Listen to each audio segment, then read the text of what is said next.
Voor jy raad van iemand aanvaar, maak nie saak op wat se onderwerp nie. Vra altyd, hoe lank doen jy wat jy doen?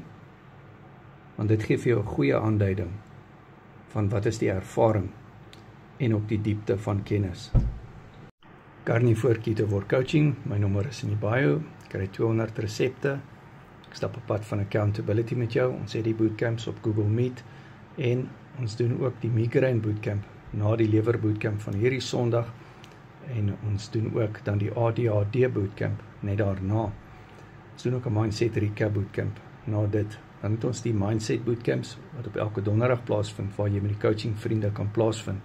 Gert byvoorbeeld was nou daar gewees, gisterand, hy 93 kg gewig verloor. Dis hierdie tipe mense, soos Joanne ook, wat ontslaag geraak het van haar hoë bloeddruk, haar cholesterolmedikasie in samewerking met haar dokter, en ook haar angstigheidsmedikasie. So dit is die tipe mense wat op hierdie bootcamps is. En net coaching vriende kan by hierdie bootcamps uitkom. My nommer is in die bio, WhatsApp my, en dan stuur ek vir jou die inligting.